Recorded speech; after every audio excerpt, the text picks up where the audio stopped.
Governments are no longer denying it. The military are no longer denying it. And even mainstream media no longer denies it. They're here and have been here for a very long time.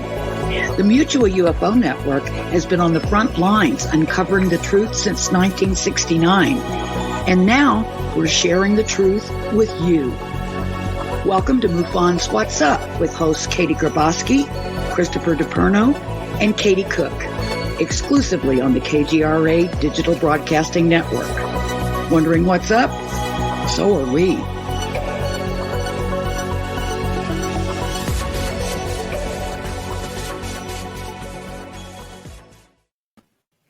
What's up? It is Thursday night, and you are listening to MUFON What's Up Radio, the show that says discovery starts with curiosity, and curiosity starts with MUFON. I'm your host, Katie Grabowski, Colorado MUFON State Director, Star Team Investigator, and Mars Administrator. Thank you all so much for joining us tonight for the best 2 hours of new UFO information and discussions brought to you by KGRADB.com. As always, we endorse MUFON, the Mutual UFO Network, the organization that has been on the front lines of asking that very important question, are we alone in the universe? Boy, do we have a great show for you tonight. Before we get there, I want to introduce my great co-hosts. You've seen her for over 2 decades on country music television. She's a UFO researcher and a great interviewer and somebody who likes to get to the truth. Katie Cook, welcome. Hi, Katie G. How you doing? I'm good, Katie. How are you doing tonight? I'm good. I'm so excited about the show. It's going to be a good one. It is. And next we have Christopher DiPerno. He is a retired major crime scene detective, and he was a skeptic and now is a believer. And he is the assistant state director out of New York. Welcome, Chris. Hello, ladies. It's great to be on the show again. Once again, oh my God, we got such a great show tonight. I'm looking forward. We got great news. We got a great guest. It's going to be awesome, folks. It sure is. Cookie, do you have something to start us off with? I know every show you're going to kick us off with a cool product or treat. Yes, I am. Well, actually, let's start with a fun meme, my favorite UFO meme of the moment. This is in honor of Mickey Mouse's birthday today. It says, Mickey Mouse, I know him. He's an alien. It's the guy, of course, from Ancient Aliens. What's his name? Giorgio Tsoukalos. Yes, I love him. I don't care what people say. I love that show. I think it's a lot of fun. I do too. Yeah, right. I think it's good. I mean, anything that makes more people talk about UFOs, I think is a good thing. Yeah, I love his hair, don't you? No, we're all jealous of that. It looks like he stuck his finger in a light socket, but hey. I think he did. I think that actually explains a lot. I also have a paranormal pop of the week. Check this one out. Last time it was the alien. This time it's a little alien in a UFO. How cute is that guy? That's awesome. You get the silver lips if you eat that. Yes, so you'll totally. Look like an ET. And it smells so good. This one's like a mint chocolate. It's super yummy. Anyway, but they're made right here in the US of A. Paranormal Pops made by our friend Wendy Robinson. And Wendy wanted me to remind everybody, she really feels like she actually got the idea for this business from our dear friend Angelia Shear. Angelia passed away earlier this year and was a very good friend of Wendy's. And Wendy was thinking about her and swears that this idea just came to her. So I think that makes it even cooler that Angelia may have given this idea to Wendy. So yeah, definitely check them out, Paranormal Pops. And Chris, I know you've got some UFO news and also a person of interest. First, I want to say I ordered my Paranormal Pop, so I can't wait till those things come in. I'll have to be taking a lot of metformin for my diabetes, but I can't wait. I can't get away from that chocolate. So, all right. So let's get with the news, Amanda.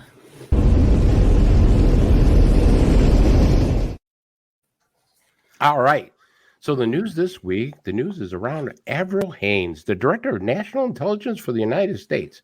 Yep. Commonly known as DNI. Director of National Intelligence. This makes her the top spy in America. Director Haines was speaking at the Washington National Cathedral, and she was quizzed about UFOs during that interview. Hey, that's a hell of a topic to come up in the church, but hey, let's go for it. She made the admission that UFOs are buzzing around our warships and fighter jets like we didn't know. That's old news. But during the interview, the director admitted there remains things about these strange encounters which the intelligence community cannot explain. The director was quoted now. Always there's also the question of, is there something else that we simply do not understand, which might become extraterrestrial? Let's see that part of the interview. Amanda, please. So, D&I Haynes, on this topic of life out there, you issued an extraordinary preliminary assessment in June on unidentified aerial phenomena, is the new term of art. To summarize that report, you studied 144 reports from U.S. government sources. 80 had multiple sensors that had made the identifications. In 18 of these instances, observers, I'm quoting, reported unusual UAP flight characteristics. You sorted these into 5 different bins. The last call just other. I want to ask you to share with the audience your takeaway after the completion of that report and what your own view is as you look at the evidence. Yeah, I mean, I think the bottom line is that we don't understand everything that we're seeing, and that's probably not surprising to anybody in many respects.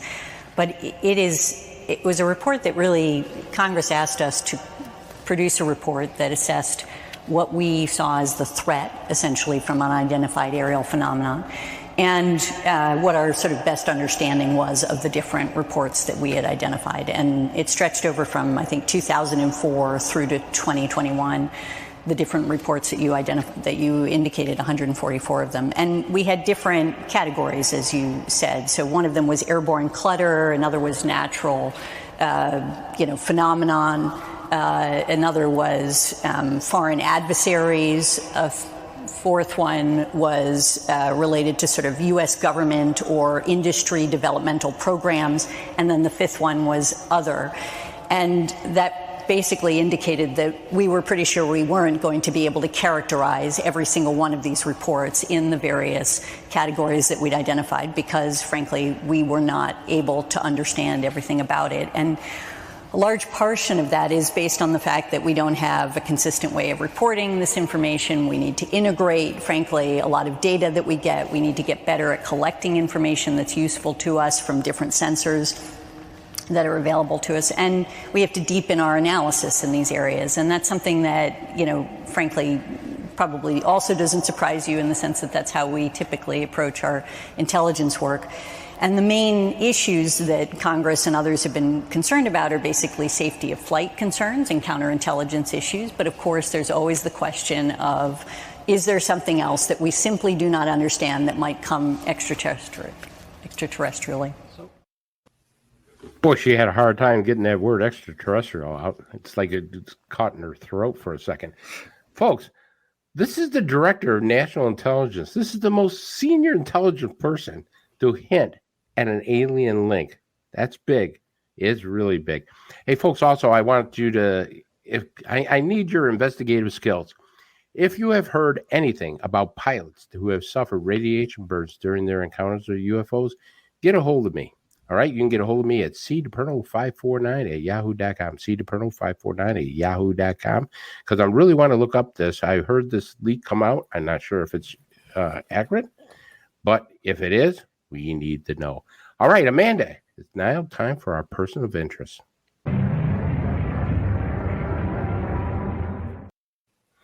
All right, well, at least 4 alien species have been visiting Earth for thousands of years from Andromeda.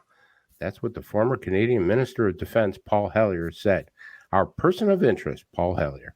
Mr. Hellyer stated that aliens not only exist, but are on Earth among people. He said that there have been 4 alien species visiting Earth for thousands of years. I wish I could do a better job than what we're doing.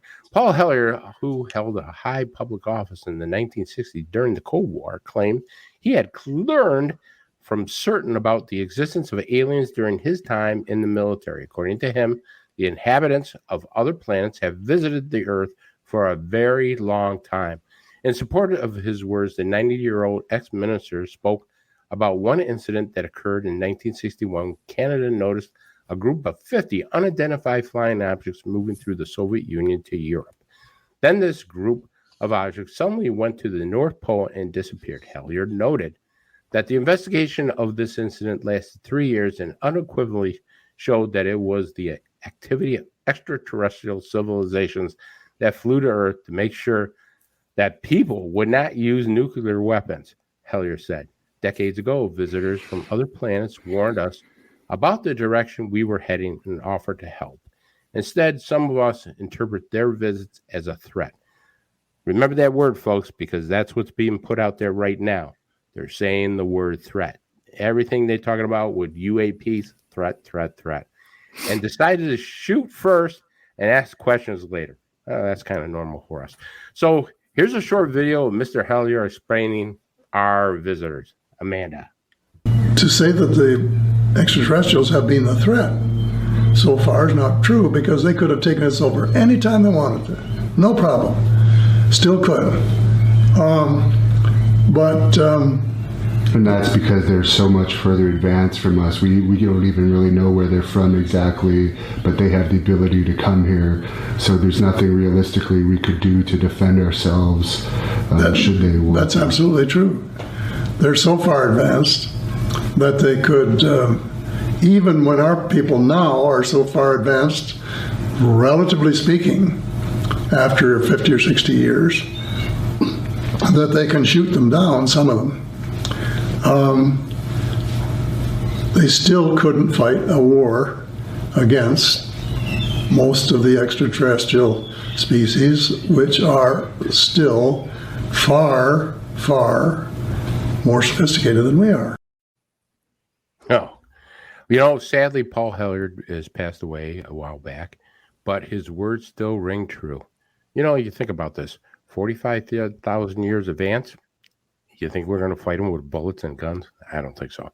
So, are they walking among us, living right next door? I better not go over to the neighbor's house for dinner. Always remember, challenge the information you get and you decide. And that, folks, is our person of interest. Katie? What do we got? All right. So for chapter highlights this week, I decided it would be fun to kind of put together a fun little. We had a wonderful guest come out to Colorado this past weekend, Mark D'Antonio, and I attempted to put together just a day in the life of a Colorado MUFON meeting, so other chapters out there could see, you know, what it's like to host and have a meeting. So, Amanda, if you want to run that video. Day in the life of a Colorado MUFON meeting, November 13th. Getting the Jeep all packed and loaded. Getting ready to head off to breakfast. Because I need some coffee. And we are off to breakfast. It's a beautiful Colorado day. Got a little bit of Metallica playing in the background. Check out those Rocky Mountains off in the distance. And here we are. We made it to breakfast. And who do I spy? Good morning. Jeremy Ray from Hangar 1. Yeah. Hey, here we are at Benedict's Restaurant. Wink. Well, it's all good. Yeah. Well, you're practically a native. Mark is practically a native already. Now that's a good-looking group there. Okay, here we go. Off to the venue. The full belly and coffee in my system. I'm ready for the day. Bring it on. Here we go. We have arrived at the venue. Time to unload all the gear, set up the equipment, and let the show begin. Colorado MUFON welcomes Mark D'Antonio, astronomer. All right, so we're getting audio, video this year. We're going to have a great announcement. People are starting to file in. Dark material is interstellar dust, and this dust is really, really important to the formation of planets and stars. So I just say I fell in a dock at the pond. Oh, okay, well, that's the concussion. That's the concussion. Okay, Millie and Leo were my parents. Millie and Leo, just take him home, let him relax. You know, he'll be okay. Just a concussion. Okay. I've never had another convulsion since. The audience was captivated, and people joined in on Zoom as well. We concluded the day with a fantastic dinner to honor our very special guest. What a great day at Colorado MUFON. See you next month. Okay. A little cheesy, I know. And you noticed I had to get the shot of Apollo, my beloved purple Jeep. I love that Jeep. But it was a fantastic meeting, and it was a lot of fun. It just was a great weekend, really. So, yeah. Although So, Chris, I have to say, can I just bust in and say, Yeah. I love that you're a Metallica fan, but I don't trust that cup of coffee. Oh, was yeah, doing weird it things. looked a little thick. Yeah. It was talking and winking and things. So anyway, Chris, did you happen to get any footage of Bob with some international news updates? Yeah, I got to talk to Bob, and he got something great out of Australia. Bob did a great interview, and he's got some footage, and I think we got a little surprise afterwards from Cookie. But Amanda, would you roll that interview with Bob Spearing?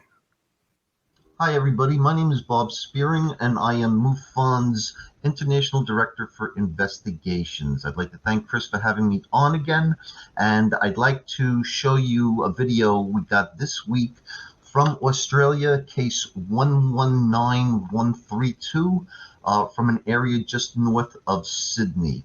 A fellow was filming a fighter jet going overhead when I may have accidentally captured something at the very end of his video. Chris, let it roll. There's the jet.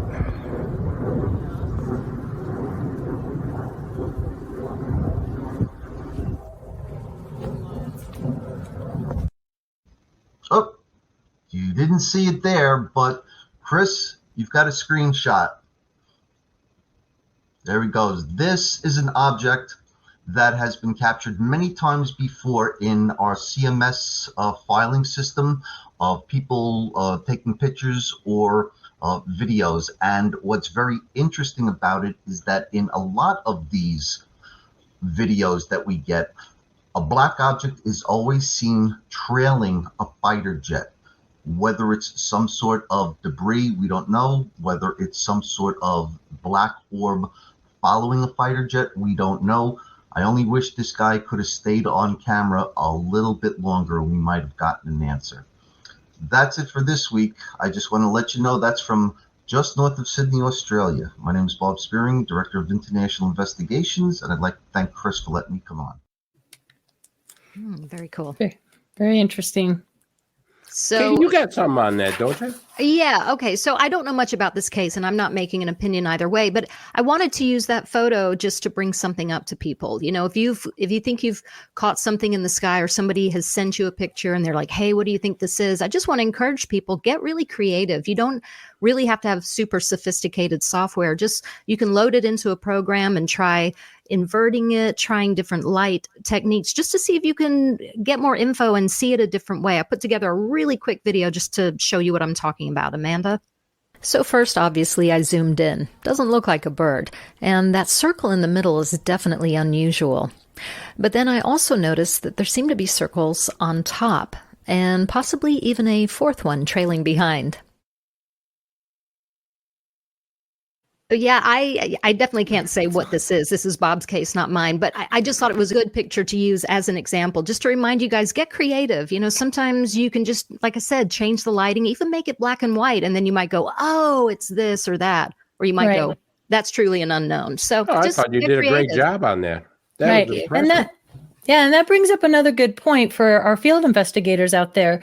You know, when you're looking at hoaxed events, just because somebody does put a photograph into a software editing like Photoshop doesn't necessarily mean that they hoaxed it. They could have gone in and changed the transparency or cropped it or done a number of other things. So, you know, you got to be careful with that as well. So those are all great points for sure. Yeah. Definitely. Katie, did you get a chance you talked to Doug Wilson, didn't you? Or did he send I did. I did. I think Chris got some footage of Doug Wilson. He is MUFON's Director of Investigations. So Amanda, if you can run Doug. Hi, I'm Doug Wilson. I am the Director of Investigations for MUFON, all cases domestic. And I'm here tonight. I'd like to just give you a brief rundown of what we're looking at right now as far as our statistics go. We've been doing pretty well so far this year. We have managed to get 4,166 cases For the month of October, we had 387 cases. Now, that seems like quite a desperate number between the two, but we do have to remember that frequently we get a whole lot of cases towards the beginning of the year and then again towards summer. But when we come down to our winter months, things tend to taper off a bit. Generally, we attribute that to the fact that holidays and colder weather, people are spending less time outside in the evenings and looking skyward, and probably a little more time looking at Halloween and Christmas decorations and things of that nature. So I'd like to share some of our stats as far as our dispositions go. For the month of October, as I said, we had 387 cases. Of those cases, we had 265, which came in as IFOs. We had 59 unknowns. We had 32 UAV unknowns, or unidentified aerial vehicle. We had 27 unknown other cases. Together, those unknowns make up 15.20% of the total for October. And that's a little high. Normally, we don't see our unknowns as being quite that high. But again, it's 1 month, and because figures do fluctuate back and forth, it's not unreasonable for us to have that many unknowns. In case you're keeping track, insufficient data came in at 27 for October. Information only was 25, and hoax were 11.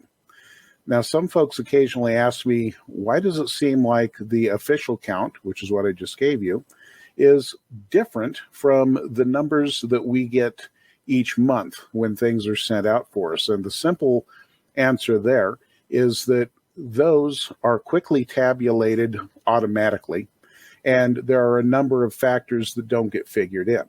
So if you do your own check in CMS, you'll find that the numbers do differ a little from what the monthly totals that we get from headquarters.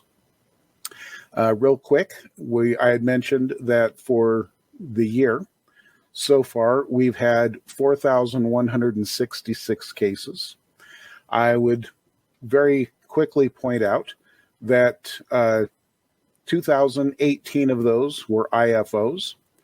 We had 1,113 unknowns, and we've had 378 insufficient data, 506 information only, and 151 hoaxes.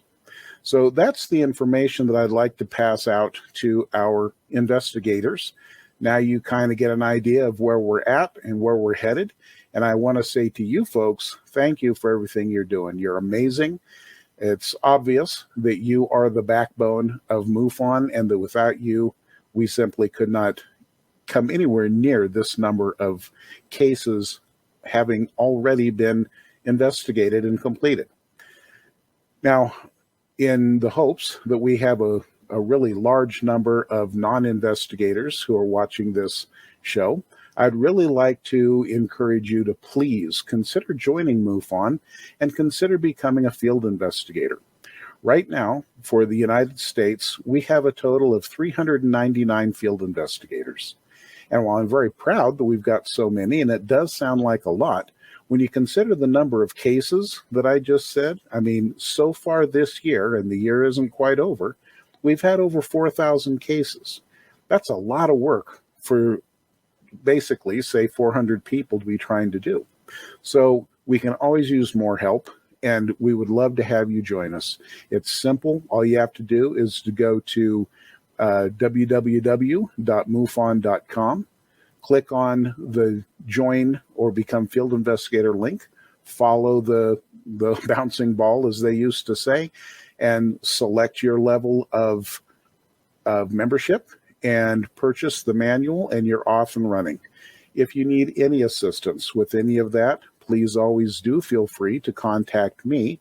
My email is very simple. It's doi@mufon.com, and I'll be more than happy to help you out. So To my field investigators, you guys rock. You're the greatest, and I appreciate everything you do. For the non-investigators, come on, give us a hand. Get busy.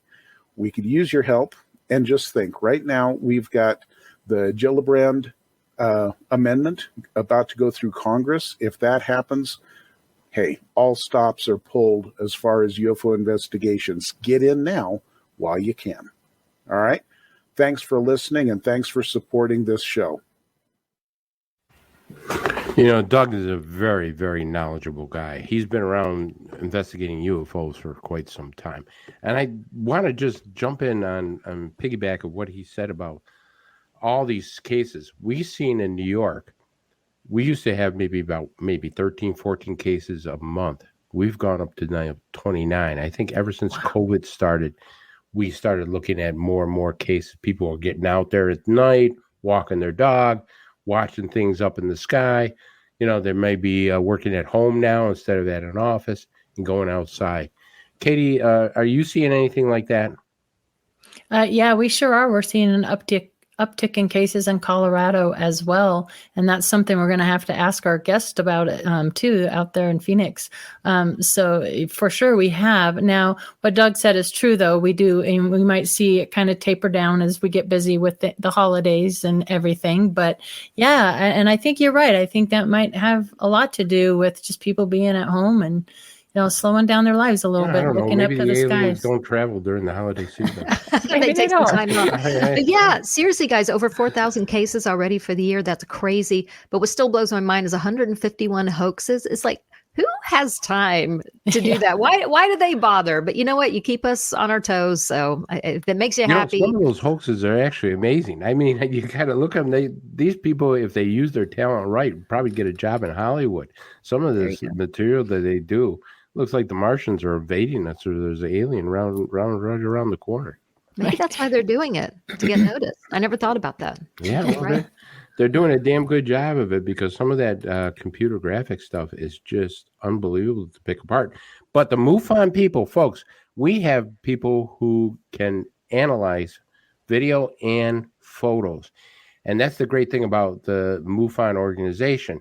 They actually have people who do this. And one of them was with you, Katie, Mark D'Antonio, who's phenomenal at taking pictures and video and saying, no, that is not a UFO.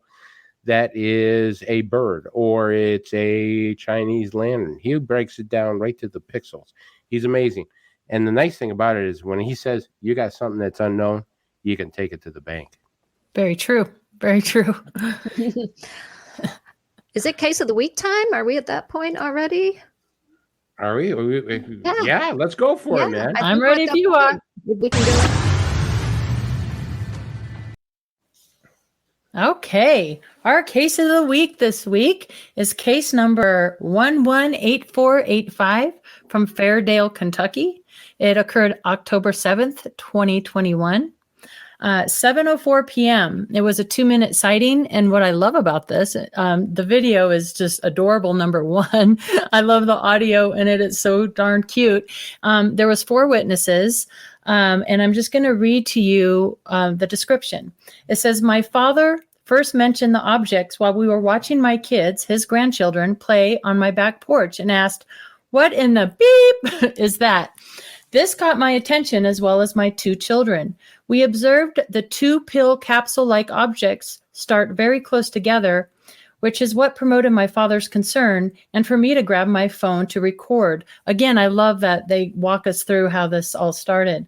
They gradually spread apart and continued on a straight path until they were no longer visible.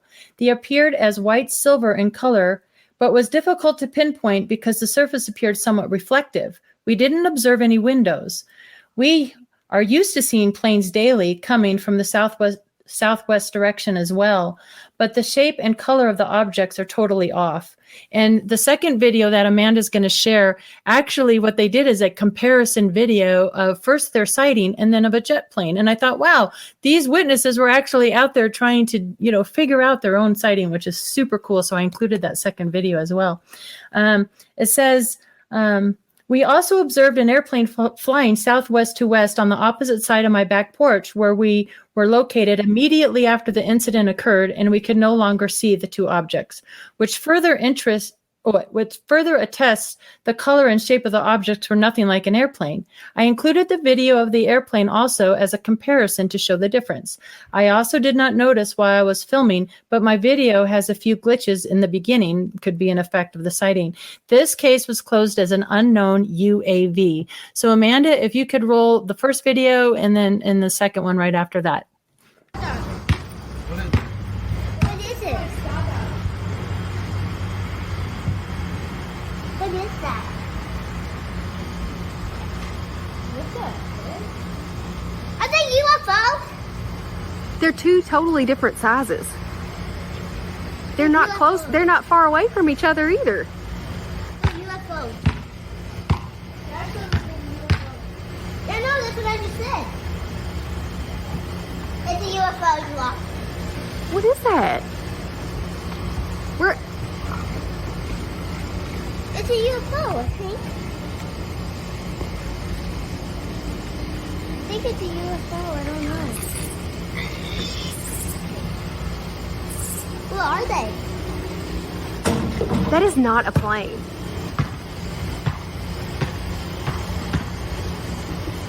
That's not a plane. Is it? I mean, I know I'm not crazy. It's not a plane. They look like a plane. And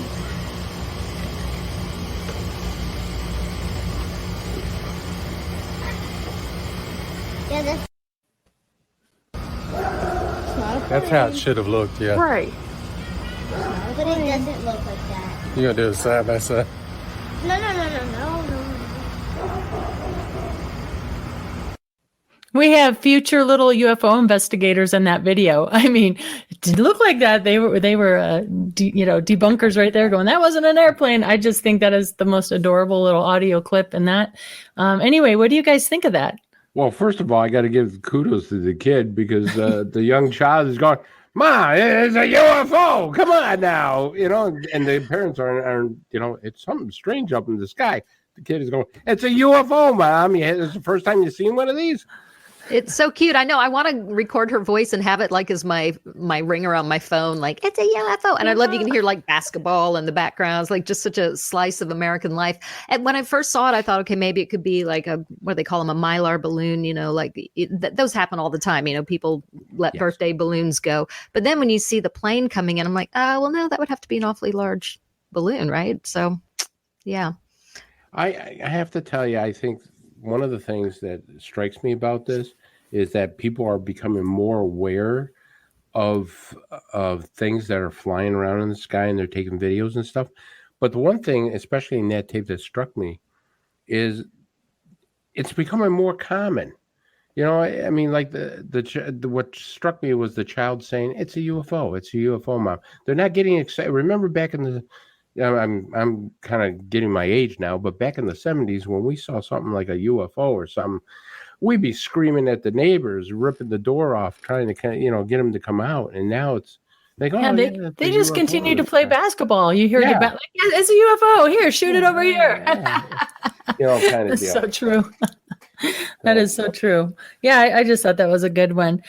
So, Katie, I heard you are starting a new segment. Do you want to tell us about that? I'm excited about this. Yeah, I like to have fun. So I think it's cool when celebrities are willing to talk about the fact that they've seen a UFO, or they at least believe in it, or if they believe in anything paranormal related. I just think that's fun. So every once in a while, I'm going to take a moment to just show some celebrities that are into this. So Amanda, can you run this? Time for this week's Unidentified Flying Celebrities. Rob Lowe and his sons had a show on A&E called The Lowe Files, where they investigated all kinds of paranormal places and unsolved mysteries in the U.S., even visiting Arizona to meet face-to-face with abductee Travis Walton. Lowe has had an interest in the unexplained since childhood and is a believer at heart. He even claims to have had a Bigfoot encounter. I was a fan of the show. Sadly, it's been canceled. But thank you, Rob, for being willing to talk openly about UFOs. The Kardashians seem to be quite curious about ET as well. Kim sent out out a tweet earlier this year asking, "Do you guys believe in aliens?" It had over 2,000 retweets and over 50,000 likes. Her sister Chloe took it up a notch, tweeting, "UFOs are real, tripping out." She and Tristan Thompson went on a skywatching expedition in Malibu. They claimed to have seen something unusual in the sky that night, but neither caught it on camera. Finally, Demi Lovato recently came out with her story of an encounter she relived under hypnosis with non-human entities. Speaking on The Kelly Clarkson Show, she described being whooshed out of her body and being shown our planet, then being shown the planet where these otherworldly beings are from. She says it was a positive experience and feels these beings have our backs. Demi has a new show on the Peacock Network called Unidentified with Demi Lovato. That's this week's Unidentified Flying Celebrities. Oh, yeah. So, what do you guys think? I always think it's fun when celebrities are like, I don't care if you think I'm nuts. I think this stuff is real. And go Demi Lovato. I think that's really bold of her to not just say I believe in UFOs, but I think I had an encounter with non-human entities, went somewhere, and she's saying it wasn't just like a dream. I think it's really bold. I haven't actually watched that yet. I do have Peacock, so I think I'm going to make that something I'm going to watch really soon. Have you guys seen any of the episodes yet? I have not. I think it's a gutsy thing that she's done. Yeah. I've seen a lot of celebrities are starting to come out. It's like the trade. Well, you kind of know, Cookie. I mean, a lot of TV stars and movie stars have said, I've seen UFOs, from presidents to TV stars to movie stars to rock stars. They've all are now putting out their encounters that they've had with UFOs. That's right. I'm really looking forward to this. Are you going to do this every week? I don't know if I'll do it every week. I mean, let's keep changing things up. But I know it's just fun. And like I said, you mentioned a minute ago, Chris, it's like it is becoming so much more normalized. Thank goodness for people to talk about it. And celebrities do help with that. Everybody helps with that. You don't have to be a celebrity to make an impact. But I think it's fun. And maybe I'll do one on presidents. I don't know. I have a lot of fun with it. Oh, yeah, that would be a good one. If Kurt Russell, which he has said, seen a UFO, he's my hero. So if Kurt Russell says there's a UFO, there's UFOs. There's no hand. I don't have to wait for the government. I just got disclosure from Kurt Russell. If it's Kurt, then it's for sure. Yeah. Katie G, do you have a book recommendation this week? I do. If anybody ever is new to this field and they ask for a book recommendation, I always go to my favorite go-to book. So I thought I would share it with you guys. And it's by my favorite researcher, David R. It's Triangular UFOs, an estimate of the situation. And that actually comes from 1948's initial review. And at the end, from the project sign says, the review is an estimate of the situation. So that's where that title came from.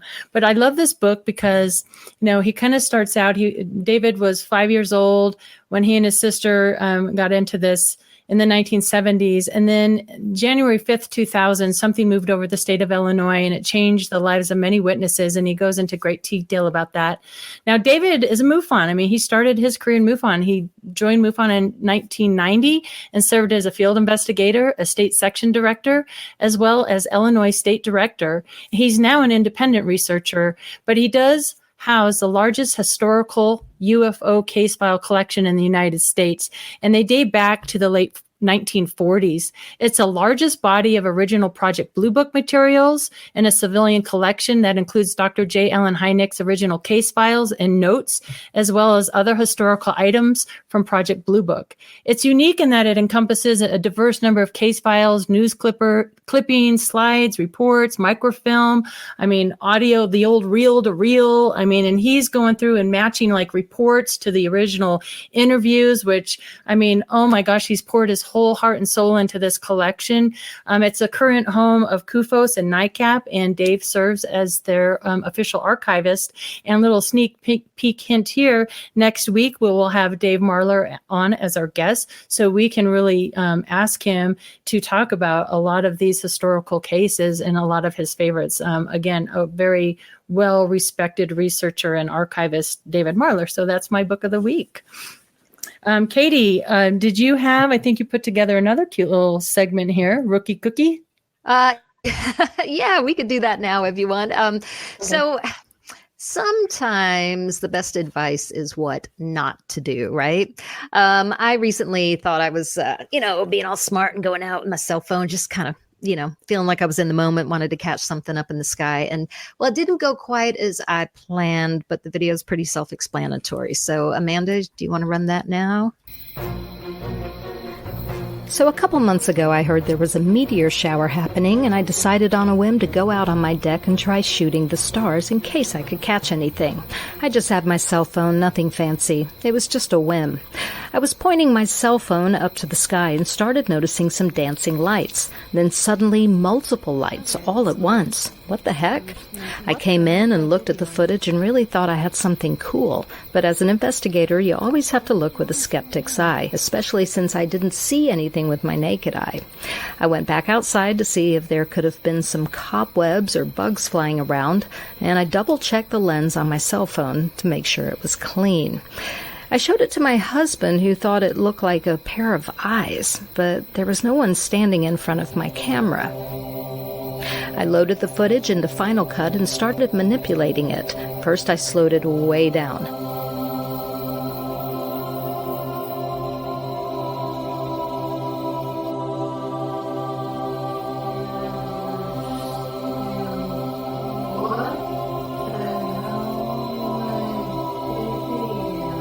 Then I decided to brighten it. Yeah. At this point, I felt pretty stupid. That's my face you're looking at, and my glasses were creating a reflection. It was so dark outside that I couldn't even see that my cell phone was set to selfie mode. Thought I was shooting the sky, shooting my own stupid face. Case solved, not my finest moment. Oh my gosh. What was I doing? Why? I felt so stupid. You have no idea. I couldn't believe that when my husband was like, why do I feel like I'm looking at a pair of eyes? I'm like, well, I don't know, because you're not, because that would be ridiculous.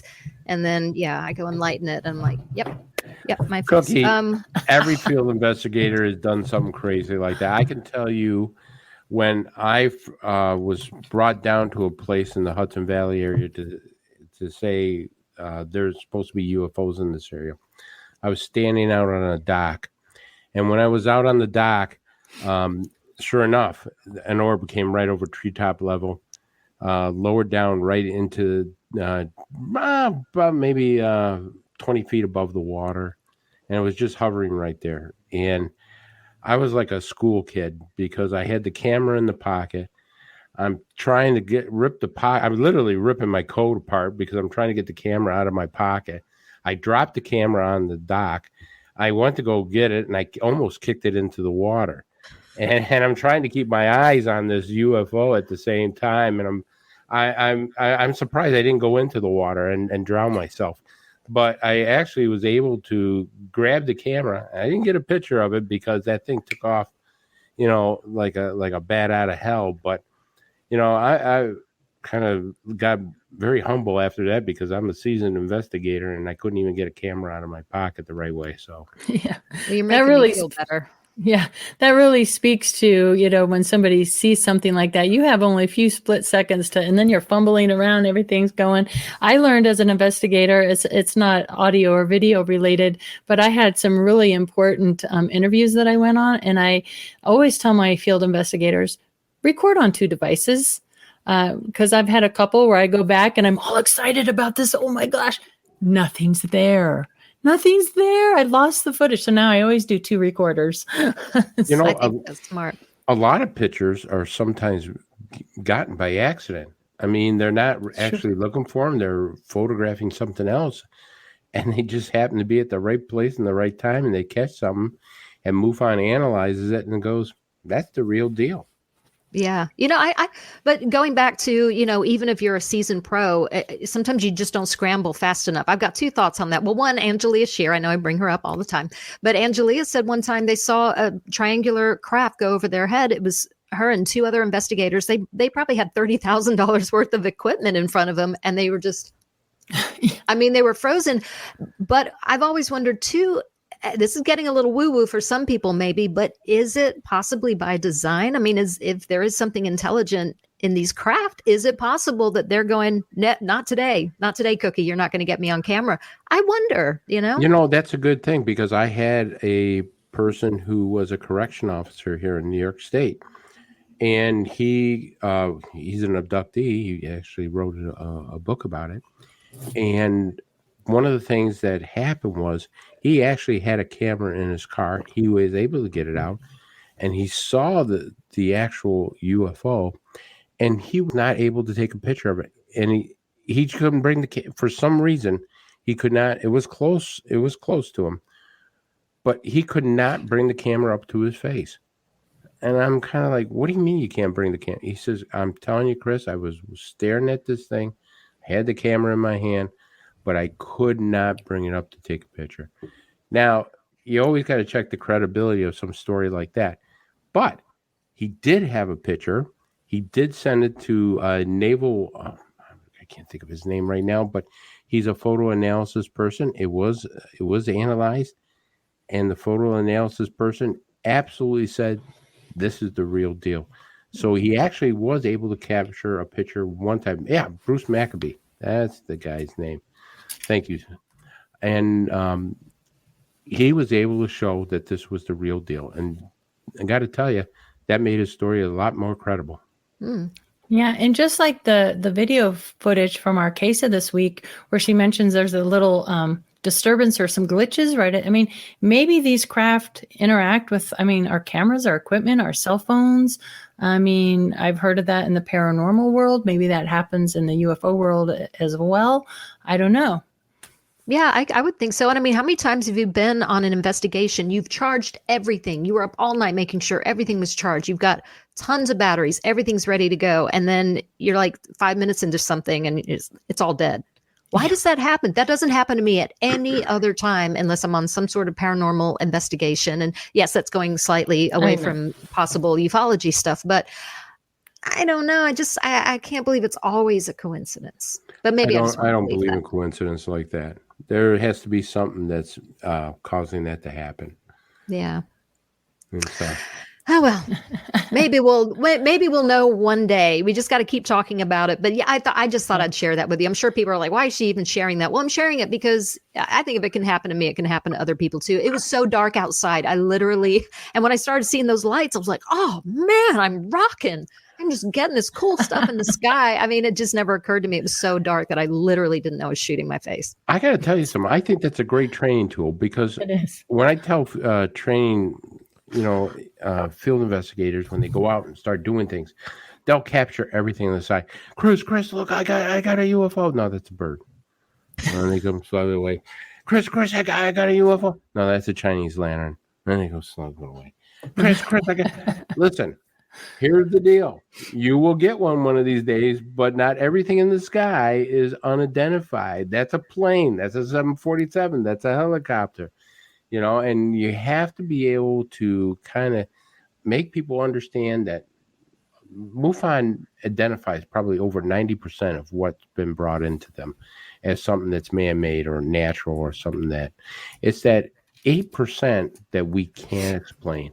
And we catch it and we want to share it with people, but also remember, not everything flying up in the sky is a UFO. Yeah, that's very true. Oh, sorry. Go ahead, Katie. No, I was going to say it's all about being patient. And Chris, you told me that a few years ago when we were talking, well, I guess a couple of years ago, we were talking about Area 51, and you were like, you don't have to go to Area 51. You can sit in your backyard with a Diet Coke and a lawn chair and just look up sooner or later. I said Diet Coke, bourbon, and a lawn chair. Oh, I didn't remember the bourbon part. After half the bottle of bourbon's gone, you'll see anything you want. Well, there's that. I just think, Katie, you were so clever to actually think to put together a video, because Chris is right. That's a great training tool. I had a similar experience doing a paranormal. For those who don't know, I kind of started in paranormal world as well. Again, off the UFO topic, but I was taking pictures, kind of a similar thing. And I got home and I thought I caught an apparition in a photo of a frame, and I kept zooming in and changing the contrast. And I was like, oh, that's a reflection of me. So I had a very common experience. The fact that you thought to do that, I think is so funny. It's so great. You made me feel better. So I was of some use. My goofy moment might be useful for somebody. Well, you know, I Always think is. one of the things that MUFON does, and they're increasing all the time, is at MUFON University, they are always teaching people how to do different things as far as investigative techniques. Now, I find that fascinating because, as everybody knows, I was a retired major crimes detective. So I did cast moldings in the ground. I did, fingerprints on different things of that nature, took photography of crime scenes and things all that way. And now MUFON is starting to teach people certain things of that nature. I mean, you have now boot camps coming up. There was a great boot camp in Arizona that teaches people how to collect evidence, how to investigate things. There's another one coming up in Tennessee. I believe that's going to have some great stuff. And there's constantly different courses that people can take in order to make themselves a better investigator. Or, you know what? For those guys who are just armchair UFO fanatics, take a course. Join MUFON. Take a course. You don't have to be a field investigator, but learn about astronomy. You're going to learn from some of the best people in the world, like Mark D'Antonio. You're going to learn all this type of stuff from retired police detectives that have done crime scenes, or state directors who have done this for centuries. It's true. You never start learning in this us. We mentioned Mark so much, he should start paying us, I think. Yeah, at the table. So, well, I tell you, he holds two hats because he's a great astronomer, and he also does the forensic photo and video analysis for MUFON, and he does a phenomenal job. And this is the stuff that it makes things when we find something that we can't explain, and the video backs it up. It makes our organization and makes us so credible. Absolutely. Yep.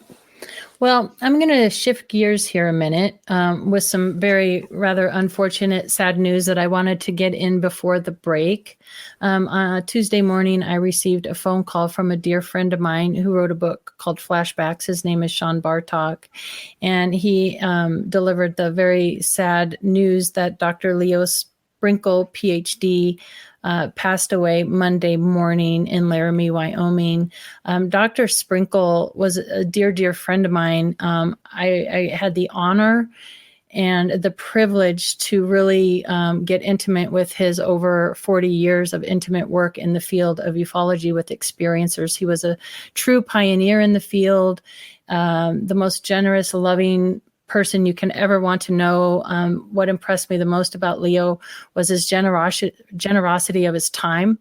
I mean, he would invite you in and just sit with you and chat with you for hours. And he was a hypnotist, worked with experiencers for years. And I thought here, maybe within the next month, that it would be a wonderful tribute to him to dedicate a show in his honor and really delve deep into his life's work.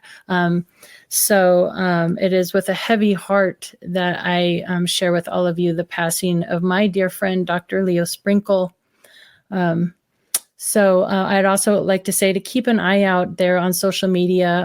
John Bartok and his family and I are looking at working with the University of Wyoming in the Heritage Center there, where his archives are stored, to erect a statue of him in his honor. Something Leo always said was yeehaw. So John had asked him years ago, what would you like this to say? And he said, I told you so. And then I thought we could put yeehaw at the bottom. So we're going to do a GoFundMe. And if we can't do a statue of Leo, we're going to try and do a memorial bench or something like that. So there'll be more information on this as time goes by. But it is with a heavy heart that I wanted to share that news with all of you. Yeah, I'm so sorry. I know how much he meant to you and how inspired you were by his work. I only got to meet Dr. Sprinkle one time, and gosh, I'm aging myself, probably 25 years ago. I went to a conference that he had out in Laramie, and just like you said, the time he gave to all of us. Now, this was not a big glossy, like Los Angeles style conference. It was there at the university, and it was hardcore. I mean, the people that were getting up and speaking, they were farmers going, I just want to know what the heck is landing in my field.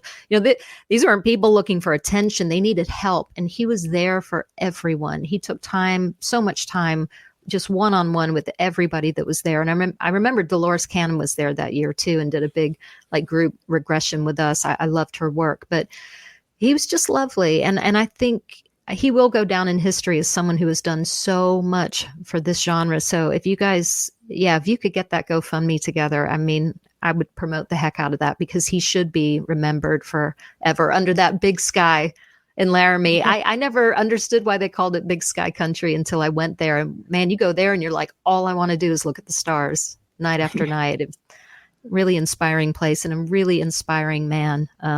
And I know the last thing you want to do right now is plug your own book, but in the next few weeks, we're going to talk about that, because he inspired a beautiful book that you wrote, all these letters that went to him.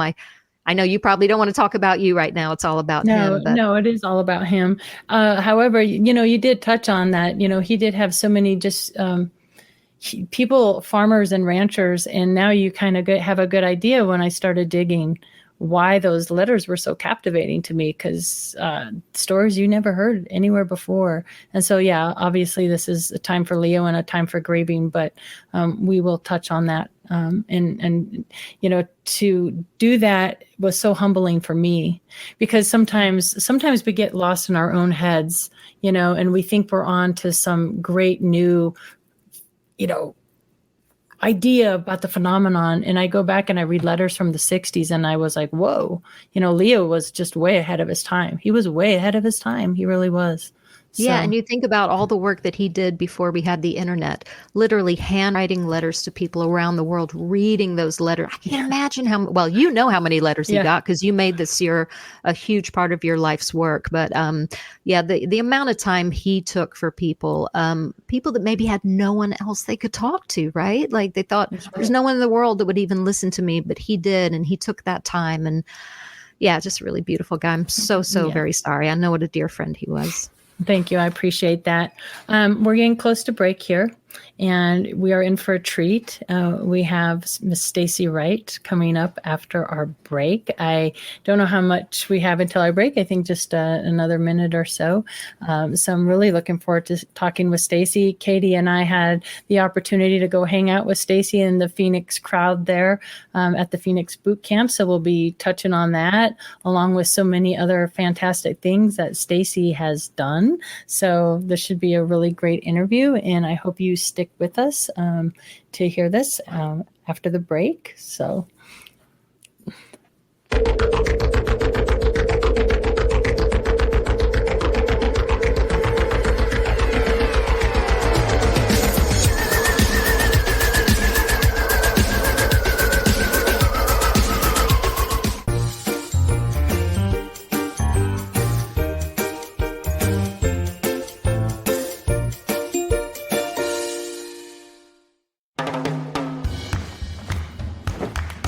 I don't want to talk about it.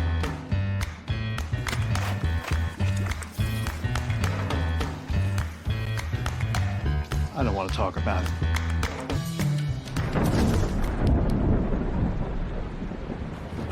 Families don't have to talk about everything, but they should talk about how to plan for an emergency. Get tips and resources to make your family's emergency plan. Hey members, the new KGRA-DB app is now available on iOS and Android devices. Gain on-demand access to any KGRA-DB programming. Download any show directly to your mobile device to listen or watch on the go. Go to the App Store and search KGRA-DB. Welcome to the new KGRA digital broadcasting website, thekgradb.com. Here you'll find great new content, including the KGRA Classics, great shows from our archives. You'll be able to see the show times and information so you can see what show is currently on air. The on-air live button, so just go to this section and you'll be able to hear the show live. with exceptional sound quality. We also have the Vault section. Make sure to subscribe to get access to great content and special features. We have the make content for our latest news and events, so make sure to sign up and you can be part of our forum. So make sure to check out the new KGRA digital broadcasting website, the KGRADB.com. We look forward to seeing you there, and we hope that you enjoy the new website.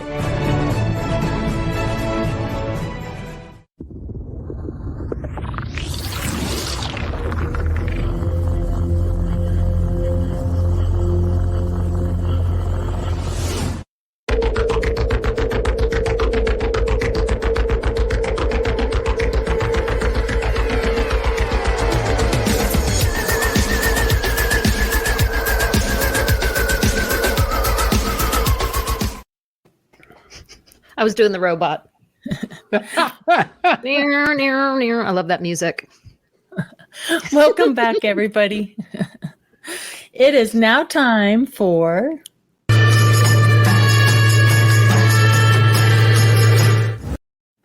our very special guest. What do we got? We have Miss Stacey Wright.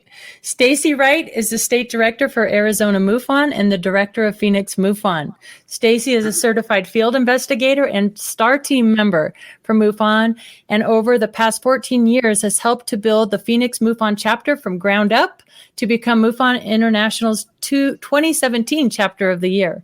Stacey has worked as team leader on Roswell archaeological digs, helped design and produce the Phoenix Lights exhibit for the Arizona Historical Society Museum, acted as MUFON's coordinator for the 2018-2019 Field Investigator Boot Camps, and was team leader for the revision of MUFON's State Director Handbook, which is like that thick. Stacey is also the organizer for MUFON's Field Investigator Boot Camp, which has been held in Mesa, Arizona for the past 4 years.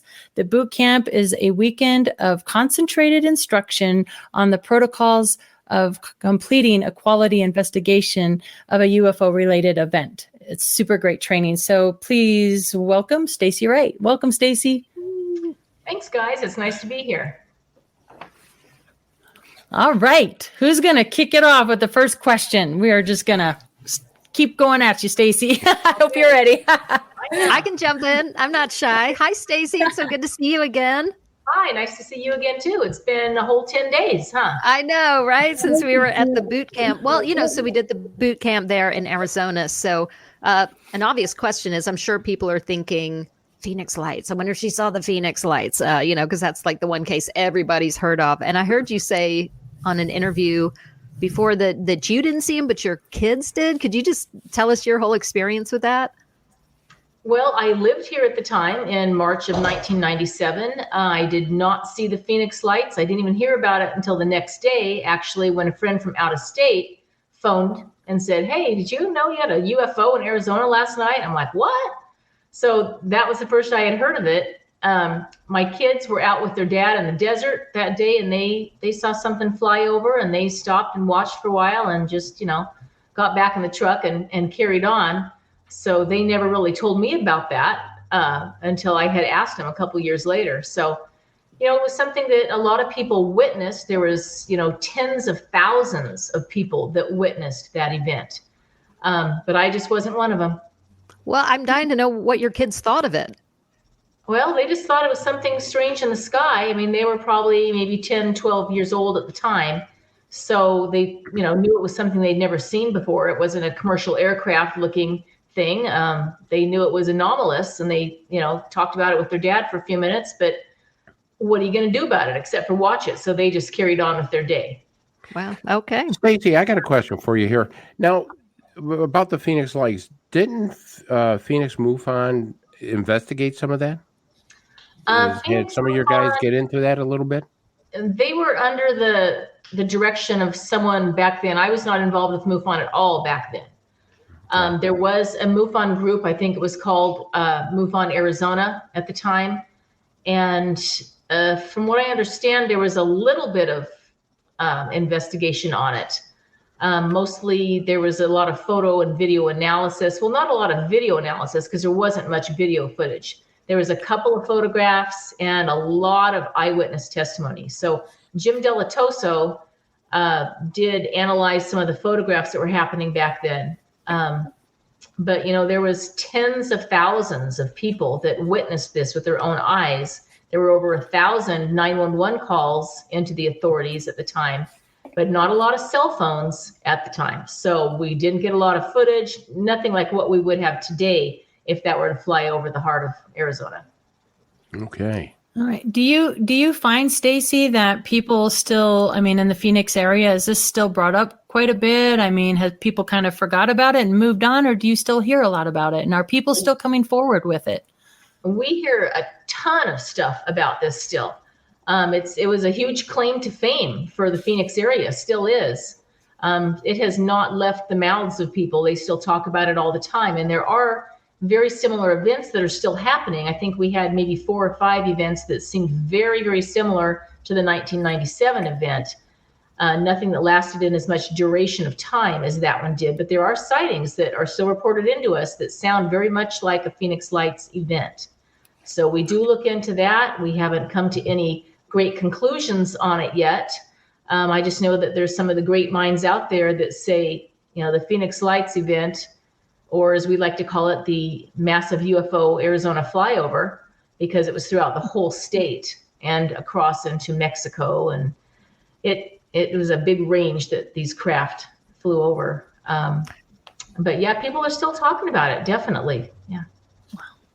I have a couple questions. One, you mentioned Jim Delatoso, who's a dear, dear friend. He's a wonderful person, so good at what he does. But I'm guessing that some of our listeners and viewers may not know who he is. So do you mind filling everybody in? Well, he owned a company called Village Labs at the time, and they did a lot of photo and video work, and he was an expert in his field. So he, looked at some of the photos and things that were happening. He reported that back to the leaders of the MUFON group at the time. And I don't think much really happened with it. From what I heard, there was a little bit of infighting going on. There was some disgruntled people with all the differing opinions that they had. I believe that one of the directors actually passed away shortly after that. And then there was no MUFON in the Phoenix area for a long time. I think it lay dormant for about 8 years. And when I first started getting interested in the subject was around 2007. So, a whole 10 years later. And I just started looking for a UFO group in town, to see if there must be something in this big world-class city, related to UFOs. But there was nothing. I found that there had been a MUFON here once upon a time. So I wrote to MUFON, not knowing that I was actually writing to the executive director of MUFON, and asking, okay, what's up? How come there's nothing in this big giant city that has this claim to fame? And they didn't know what was, why it had lain dormant for so long. They just didn't have anyone to take it over. But I got a reply back in about 2 weeks, and they said, guess what? We found a meeting for you. So it's going to be on this date at this location. Show up. So I showed up with Jim Mann, and there was about 4 people at the meeting. And they were looking for someone to start up a group. It was the assistant state director at the time. And she was looking for someone to start up the group, asking for volunteers. So I raised my hand. I thought, I can do this. I could do 4 people. I've never ran a meeting before or stood up in front of people in any capacity, but I could probably do this. So became a field investigator and started Phoenix MUFON up then in 2007. And now you're making up for lost time and running it like a boss. Yeah. I have a question for you. So, one of our jobs is to see if we can debunk something, to see if we can identify it. But for me, that's always bittersweet, because on the one hand, I'm like, yeah, I figured it out. On the other hand, I'm like, it's identified. Just would you talk about what your reaction is when you're able to debunk something? Yeah, well, I don't like to use the term debunk because it has such a negative connotation to it. We're truth seekers, and we have a scientific way of going about that. So MUFON has a set of protocols that we follow, and it's very scientific study. So, when we go out there, sometimes we're popping people's bubbles. And I know my bubble has been popped a couple of times from things that I thought were just so fantastic, oh my gosh, and then it turns out to be something very simple or something very conventional. So, we have a way of going around and doing that, but we have to let people down a little easy too when we tell them the final disposition of their case. Yeah. So do I have permission to not use debunk anymore? It's up to you. I just think debunker it's such a negative term. There's people out there that are true debunkers that just go out there and they'll do anything just to lay you low, and that's very negative. And, I agree. We are the mutual UFO network. So we all should be working together. We're all working for the same thing, all the different groups that are around. We should be working together. We're all trying to find a piece of this puzzle, and it's pretty simple to get along if we all try. We should. That's right. That's right. Yeah. Do you find, Stacey, that first of all, do you let witnesses know what the conclusion is to a case? And if you do kind of pop their bubble, so to speak, do you find that you get pushback on that? Are they happy to know what they saw, or what is your experience with that? Well, most of the time, the witnesses are, they've never seen anything like this before. Whatever they witnessed just absolutely rocked their world. So they come to us for help. And of course, we have to be good listeners and we have to be their friend, but we have to let them know that we're doing this in a certain way and that we'll do everything we can to find out what it was. And please trust our protocols. And this is the disposition that we came up with. So, sometimes they're, a little disappointed that it wasn't the mothership that they saw. But once they do find out what it is, for the most part, people are pretty, thankful that, we found out something, and they can put that at ease for a while. But then there's also some people out there that say, no. I know what I saw, and that was not, a bunch of Mylar balloons. Sorry. I know what I saw. And they just don't agree with the disposition because they really, really want to believe that what they saw was something far more extravagant. So we do try to let them down easy. And we do have kind of a disclaimer that we tell them, yes, this is a very controversial subject. And, if you really don't believe what our disposition is, or that we've done our due diligence on the topic, they can go to MUFON and they can appeal. And, it's just kind of another step that they can take to get further, word from MUFON that, what you saw was really what this investigator came up with. Yeah, some people just want to see Martians behind the trees, but it doesn't always work. I do. That way. Don't you? Well, yeah, but I want to see a real Martian. I don't want to see my neighbor and stuff, and call him I could call him an alien. All right.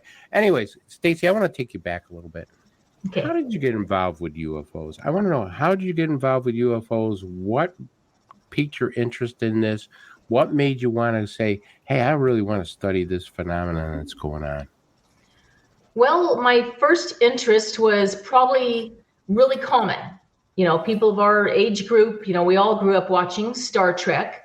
We grew up watching the Jetsons. There was a lot of, space age stuff going on there. And it just, it was kind of fun. It was fantasy at the time, but it was really fun. And, I also really liked the stars. I was very interested in the heavens. As a kid, I used to love just laying out on the lawn and sleeping outside at night in the summertime and just staring up at the sky and looking at the stars. And every once in a while seeing a shooting star go by. That was about all we saw back then. So I, just kept that interest in astronomy all those years. And when I went to college, I picked a college that had a really good astronomy program because I wanted to go and study that. I did that. Never was really into UFOs or aliens at the time, although I did totally believe in the, chance that there was life out there beside, the planet Earth. I knew that the sole repository of all intelligence could not really be human beings, or at least I hoped it wasn't that. So then I just, after studying astronomy for a while and really learning my way around the cosmos, one day the UFO thing just kind of hit. And it was like a light switch was flipped on. And I was just interested in this all of a sudden and finding out more about it. So I read things and I watched things and I looked into the subject and just couldn't find enough hours in the day to really do the research that I wanted to do. And then all of a sudden, that's when I found MUFON, and then Jim Mann and I started up the Phoenix MUFON group. And it's been a heck of a ride in the last 14 years. And we've had, some of the best guest speakers. And I'm so lucky because when they come to town and speak for Phoenix MUFON, they stay at my house. So for 1 weekend a month, I get a chance to, keep them captive, and I get to pick their brains and find out all kinds of great stuff. And I've got their books and, really find out a little bit more about their personal life and how they started doing what they're doing. So it's been very cool. Right. Speaking of that and all the wonderful guests you have, and I think it's really admirable that you started out learning about the cosmos and astronomy and everything.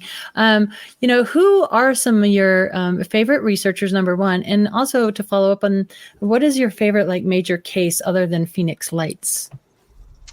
Well, I've got lots of researchers that I like to follow. I mean, there's such a variety of subjects out there. You go down one avenue of this subject and you find yourself going off on side avenues everywhere, and it just never ends. So it's just really interesting, but I'm very interested in the archaeological side of things. So my first favorite author of all time was Graham Hancock, and his book, Fingerprints of the Gods, was, pretty much my Bible at the time. I have that book so marked up. There's flags in there, there's highlights, there's things written in the margins. And I've had the chance to meet Graham about 3 times and talk with him, although I keep trying to get him in as a guest speaker, but he just won't speak to UFO groups. So, the archaeological side of things and the origins of mankind, that is really a very interesting piece of this whole thing.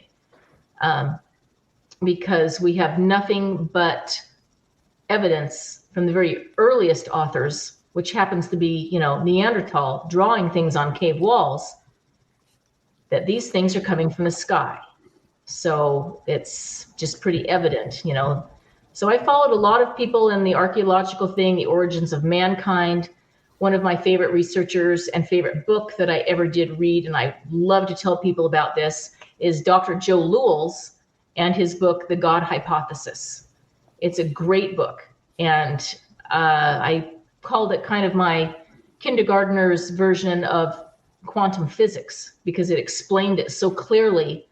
And he tied all this in with a lot of, a little bit of religion, how it all started, and just a really clear understanding of what aliens might be or UFOs. So again, Dr. Joe Lewell's, and that book is called The God Hypothesis. So that's a great book.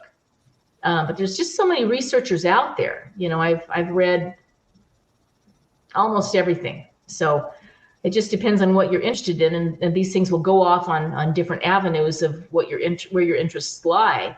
So you can read it all. You just can't find enough time to do it, though.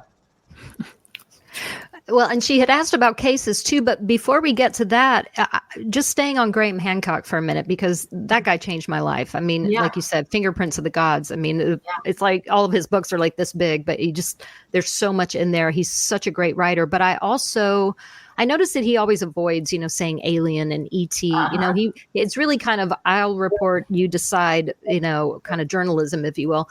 And I'm just wondering, I mean, shows like Ancient Aliens, that I absolutely love that show. I'm a big fan, and I have no problem admitting that. I think it's fun. I think it's great. It gets your mind going. But, one of the jokes now is, I'm not saying it was the aliens, but it was the aliens. Everybody kind of makes fun of it for that now. And I just wonder if Graham has maybe been really smart by certainly suggesting that it seems like we've been visited for a long time, but never going directly there and linking it to any one race or anything like that. I don't know him. Have you had a chance to talk to him about that and why he takes that approach? I haven't had a chance to go into depth with him on that, no. But I have noticed that, he will not say the word alien. He doesn't like to say the word UFO. He won't talk to UFO groups. He just doesn't do that. I guess he thinks it's going to lead him off into some area that he doesn't want to go. But, he does do the ancient astronaut theory. He just won't call it that. But if you ever go listen to him lecture and read one of his books, you'll know exactly what he's talking about. Okay. Yeah, definitely. I mean, I almost feel like he's kind of the one who started the whole ancient astronaut theory. But again, he doesn't call it that. And, I'm not sure everybody realizes how much we owe to him for opening our minds on that stuff. But Katie G had asked about like a favorite case. Is there, in all your time at MUFON now, what's been like one of the most intense cases you've worked? There's been so many, and Arizona is just a hot spot for UFO activity. It really is. It hasn't, it hasn't cut down on that at all. We get an average of, a case a day. So we're really busy. We've got about 23 field investigators. And I know right now, each of our field investigators has 2 cases on their plate. So there's a lot going on out there. When we let up, like Doug Wilson was saying earlier, sometimes it wanes, but in Arizona, it doesn't really wane too much.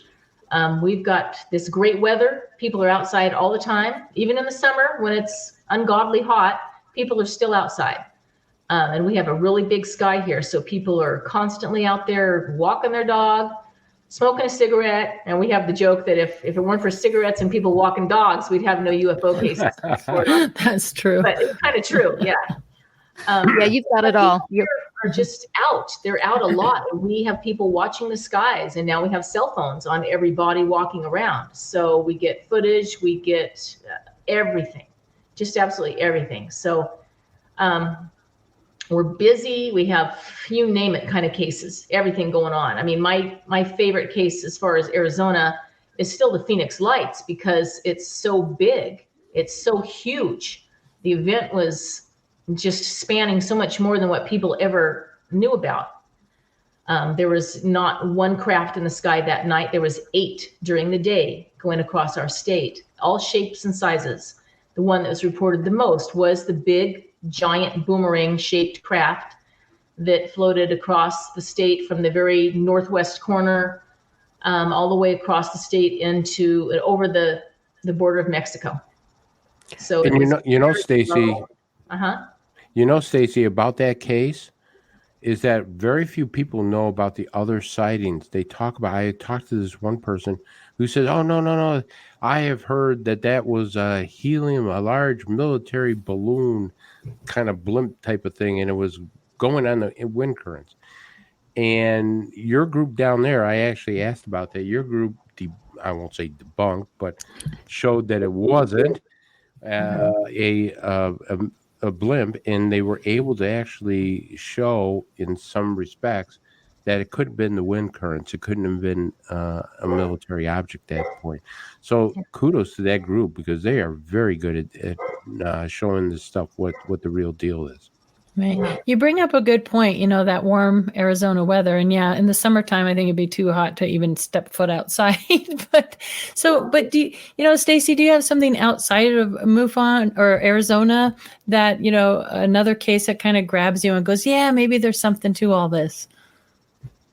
Oh, and there's so many. Yeah. There's so many that I say that about. There's really something to this. I mean, there's just such anomalous events that happen surrounding everything. I don't know how you could say that there isn't anything to this. To me, it's quite obvious, and it just perplexes me is why everyone in the world doesn't think that this is the most exciting subject out there. I can't think of anything that's really more exciting or actually more potentially important than what we're going through right now. And I feel really lucky to be living in these times right now, because we get to see this in action. We can hear about it. We can write about it. We read about it. You name it. We've got the technology out there now that we can really find out these things. And it's a great time to be alive. Now, I do want to ask you about one of your cases. I'm going to put you on the spot here a little bit. Okay. I talked to one of your field investigators. I says, Marianne, obviously Marianne Robb. Marianne, what's the craziest case you ever investigated down there? I was just going to tell you about the crazy case, probably the same one you're going to bring up here. The rabbit? Is it going to be the rabbit, the giant rabbit? No, that one was not one that Marianne investigated. But that's the one she told me. I think that was the Rangers. Yeah, the giant rabbit thing, that was something that happened up on the Navajo reservation, which takes up a large part of Arizona. Okay. And the Navajo Rangers are a very elite law enforcement group up there that are equal to anything on our federal level. So CIA, FBI. John Dover and Stan Milford are very good friends of ours, and they work in conjunction with MUFON on cases up there on the Navajo reservation. Now, they're both retired now, but it's been very recent, recently that they retired. So we have, been privy to a few cases with them and found out some really cool stuff. So this case involves a young nurse that was driving home from the hospital out to her house on the reservation from Flagstaff. And it's a long, dark, straight road. So she's driving along. It's probably, really 40 or 50 miles that she's driving. And she notices off to the horizon, off to the side, this strange orb out there. And she's seeing that. She's like, well, I don't know what is that light out there? I've never seen that light before. No one lives out there. I've never seen a light before. What is that? So she's just kind of watching this light. And she notices that it's coming closer and closer and closer to the road. And I don't know, if it were me, I would think, oh my God, is that a train? Am I going to get hit by a train? You don't know what this light is that's strange and coming close to you. But she notices that it comes so close, and then it starts pacing her car down the highway. So, she's going 60, 65, 70 miles an hour down this long straight road, and this light is pacing her car on the driver's side, going right along with her. Well, that's enough to freak anyone out because you don't know what this is. This is completely anomalous. She phones home and says, Dad, there's something weird going on here. I'm not sure what this is. And I'm almost home. I just want you to be ready. I'm going to be a little freaked out when I get home. So she gets closer to the house. This light zooms off into the distance as she gets closer to home. She pulls up into her driveway, and as the headlights hit her home and the parking spot that she's about to park in, all of a sudden there's a giant rabbit there. And I mean big. Now I've seen some really big jackrabbits. I've seen some jackrabbits that are probably 3 feet tall. They're huge, but this was much bigger than that. And she sees it right there in her parking place. Lights are full on it. She's getting a really good view of it. She phones into the house and she says, I'm home. I'm seeing this giant rabbit here. I don't know what is going on. It's staring right at me. It's not moving. I don't know what's going on. Get out here and bring a gun, So right then the rabbit just disappeared. This whole vision just disappeared from her sight. And she's, thinking, am I crazy? What's going on here? So of course she hurries in the house. The next day, it's reported into the Navajo Rangers, who then reported into MUFON for a little bit of help on clarifying what it was that she may have been experiencing. And some tests were done. They found out that whole side of her car that was very close to that orb was completely magnetized. The oil in her engine was very magnetized. And the oil was, Stacey? The oil was very magnetized, and it was all sent in to be analyzed. So it's a very documented case. So it's just a lot of weird going on. And there is a lot of weird up on the Navajo reservation. There's so much that happens up there that we do not hear about, because for one thing, the Native Americans are very reserved. They're very quiet. They don't talk about a lot of stuff. They don't talk to white man about a lot of stuff. And to them, these occurrences up there are not anomalous. This is an everyday occurrence. They have things going on up there every day. And to them, they think we're crazy for being so interested and just so surprised by all of this. And like I said, for them, it's an everyday occurrence. They have stuff going on up there all the time in their skies. And they know that these are just their star brothers. That's what they've told us. So that's just our star brothers cruising around. They're there every day. They're there. We know they're there. They know we're here. No big deal. Oh, I love that. So it's a real high strangeness stuff reminds me of Skinwalker Ranch. I mean, you are out there by Utah and the Four Corners and that very high strangeness area out there. There's a lot of anomalies going on. Now, the case I was going to tell you about, Marianne Robb. I know which one you're talking about. I wanted to bring up because I helped her on this case, and it was pretty surprising. So she had a witness that lived on the outskirts of Phoenix in mostly a rural area, but still a neighborhood. But there's a lot of desert out there. These people have big plots of desert. So this guy, was backed right up to state land, so he had nothing but desert out in back of him. So he put a trail cam out in his backyard, and he made a little water hole there. And he wanted to maybe bring in some of the javelina or the bobcats or something like that and be able to get some footage of them on his trail cam. And that worked really well. And he was getting that. You know, we'd have quail come in and the javelinas, coyotes, bobcats. And then one day he had something that he noticed that had happened the night before on this trail cam, and he could not explain what this is. He reported it into MUFON, submitted the video footage, and what it looked like when we met with him at a Starbucks up there near his house and watched his footage on his laptop. And what it looked like was this perfect craft with lights on it, swooping right down over the top of his house and then up again. And we watched this over and over again. And it's like, what is that? That is some crazy footage. You know, this is great stuff. So after sending this to our chief investigator, Dennis Freiermuth for Arizona MUFON, he is an awesome photo and video analyst, very equal to Mark D'Antonio. They really know what they're doing, those guys. So what we found out is this was a spider web, and it had floated in off the breeze and had acquired some moisture droplets on the strand of spider web. Those were reflecting the light, and so that's what looked like lights coming in, and it looked like it swooped right over the roof of his house and then just right over the top of the trail cam. But it was a spider web. So the simplest of things can look so crazy, you know, when you get them on some video footage and you just don't know what they are. And, you know, we just looked at each other and went, wow, this is a crazy thing, but a great teaching tool at the same time. So it's just really okay. Listen, if it involves spiders, it's not good. I'm just telling you right now, it's not good.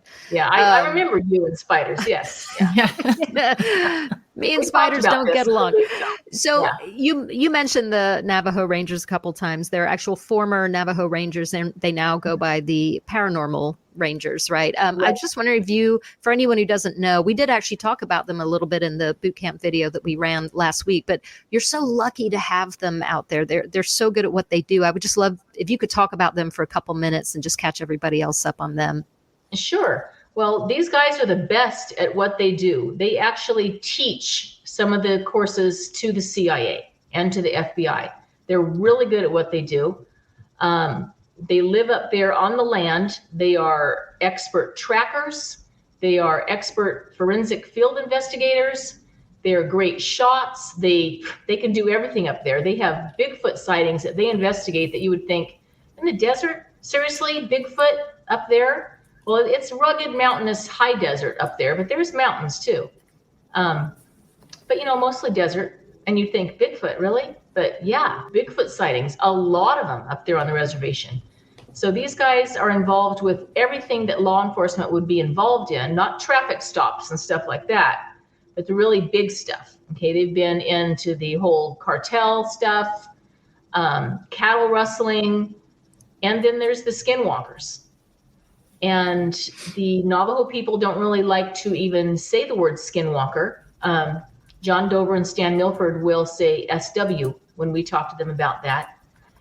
And they don't like to talk about it, but they will. And they have both had personal experience with skinwalkers themselves. It is a very real thing, and it's really scary. And they have warned me off of the subject because I was so interested in this and had been since about 2008 when I first heard about Skinwalker Ranch and started looking into that. They warned me off of the subject, and they said, Stacey, really, if you don't have to look into this, if you don't have to do this, don't involve yourself with it, because some bad stuff, some bad juju going on with looking into it. So, but they're great at what they do. These guys are the best at forensic, evidence collection. And so that's why we have them come in and they teach the forensic fieldwork part of our boot camp every year when we have this here in November.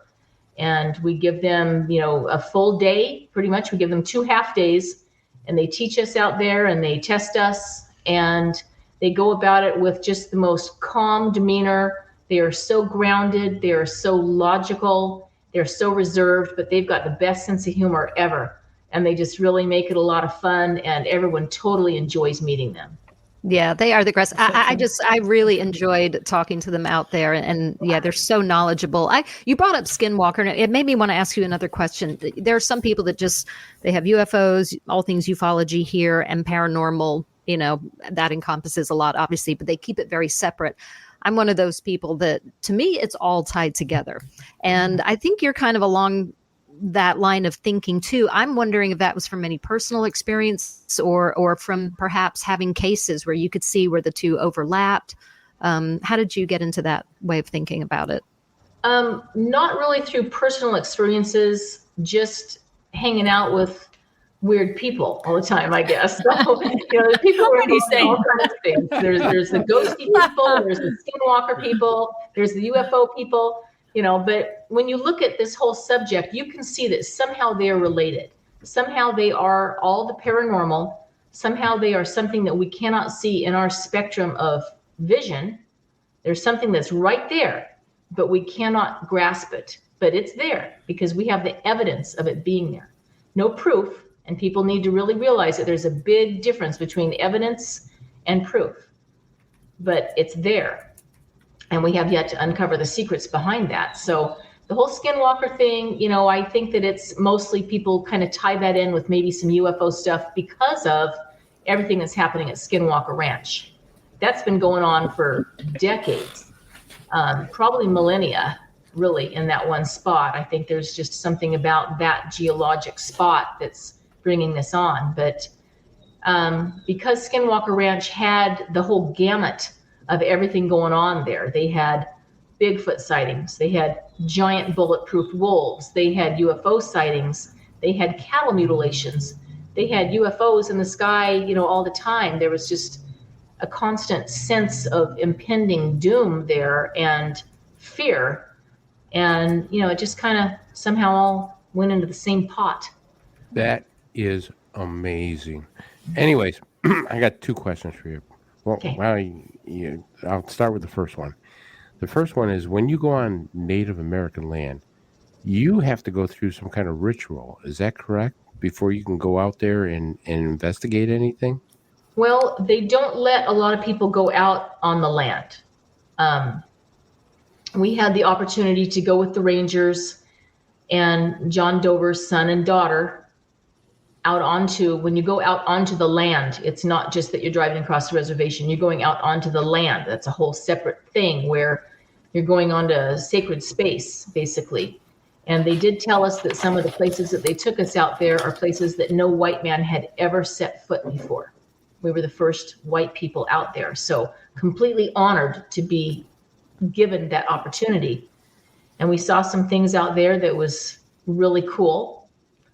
I can't go into it, but it was very, very cool. And, you know, I like the archaeological stuff. So along those lines. But when we got done at the end of the day, we did go back to John's house and we did the ritual of cleansing ourselves. Because when you're out there and you're picking up pottery and you're walking across sacred ground and you're seeing things that maybe you shouldn't be seeing, you need to be cleansed and you need to be protected. So what they do is they don't burn sage, but they burn cedar. And so we burnt or smudged ourselves with the cedar, and they have the eagle feather that they fan you with up and down your whole body. And it's a very sacred ceremony for them to do this. And it's a big bunch of protection.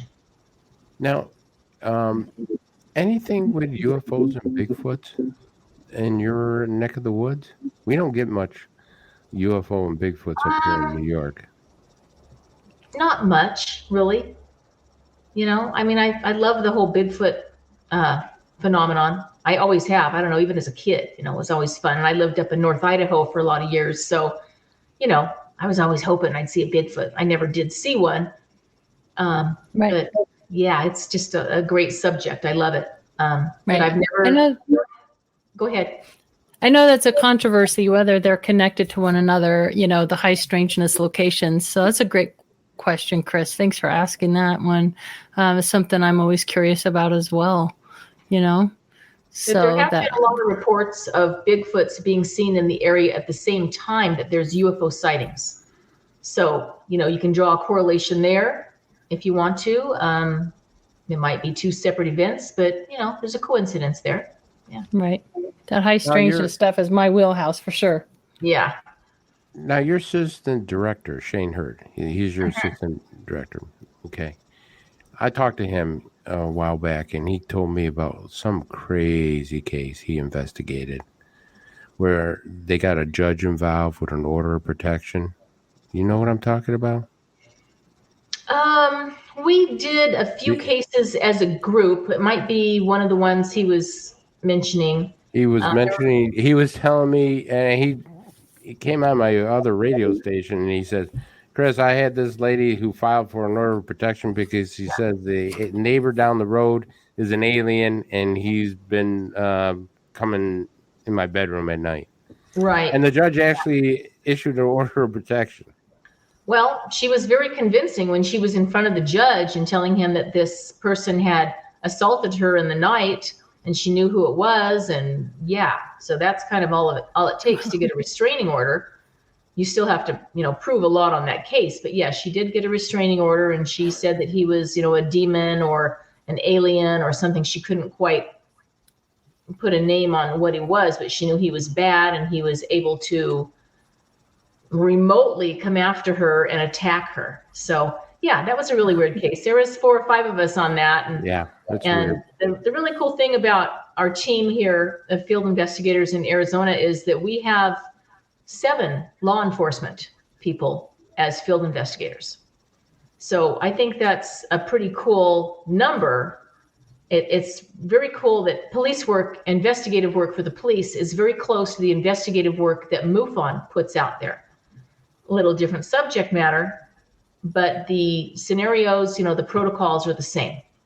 So we have, retired and current law enforcement people as our field investigators, which I love. I think that is just awesome. And on this case, we had 2 people that were police officers helping with this case. And it was really interesting. It was, and we filmed it all. And so we had filming, and we had, expert interviewing techniques going on. And it was just really fun to go as a group and do this. And this lady was, she truly believed what she was saying. I mean, I'm not saying that we believed what she was saying, but she truly believed what she was saying. She was very convincing. And she did have that court paperwork against the person. And yeah, so whatever Shane Hurd told you, it's the real deal.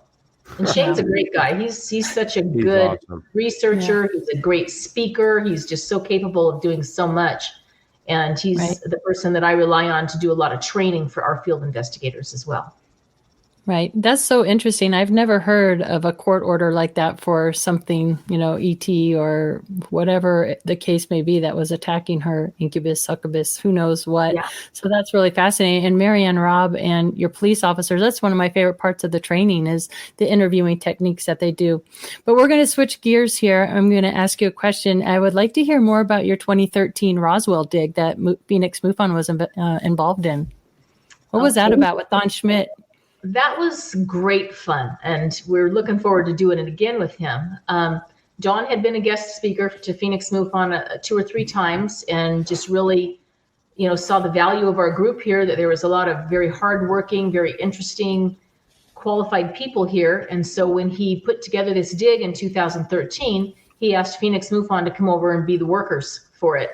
So we said, of course, we'll do that. So we had 9 of us that went over from our area over to Roswell, and Don had the whole thing all laid out. It was, he had vehicles, he had rental SUVs for everyone, the hotel rooms, the food, everything. So we were there for 4 days, and we went out onto this completely windy, barren land. It was just, the land out there is just, there's nothing to stop the wind.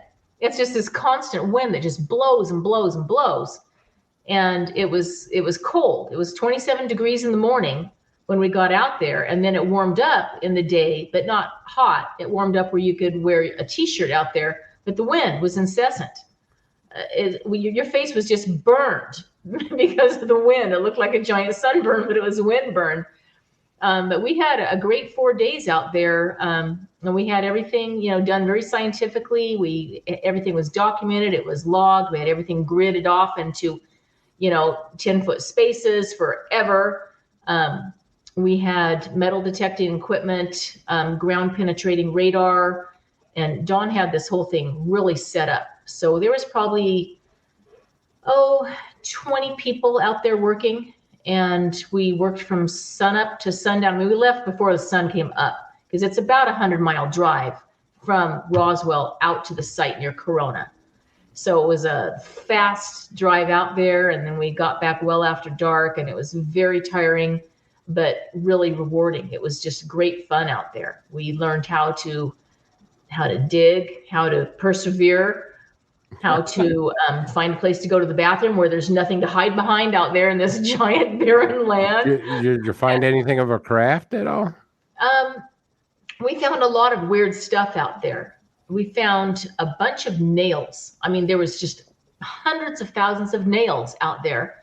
And Don told us that the military had come in and seeded the whole area with nails to discourage anyone that was out there with metal detecting equipment trying to find stuff. That had been done years before. So the nails that we were finding were rusted and old, but they were still there. We did find some buttons off of old military uniforms, because after the crash in 47 happened out there, I think the Army came out and they crawled across the ground in lines of men to search for any piece of debris that might be left there. So as they're crawling across the ground, I think they popped a few buttons off, and we found a lot of buttons to military uniforms out there. Well, I'm just curious. I mean, what's your thoughts on Roswell at this point? I mean, you spent enough time out there. Have you come to any conclusions on what you really think happened? Well, what we did is we investigated the debris field.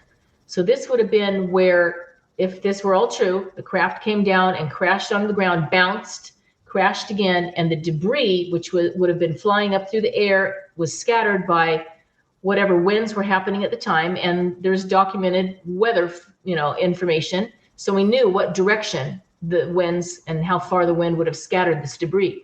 That's where we were looking, was in the debris field. So that was very interesting to me that they could, identify that area. We did find one piece of material there that I think is still under lock and key here in the Phoenix area. And it was something that we had tested at 3 different labs. And this was a piece that had the tensile strength that was just beyond anything ever recorded. It could be bent and snapped back into place just completely. It was crazy strong. It looked like a piece of plastic, like a little Tykes children's toy of some sort, that kind of plasticky looking stuff. And we had it tested for what compounds were in it, and there was nothing in there that was on the periodic table of elements. So very anomalous piece.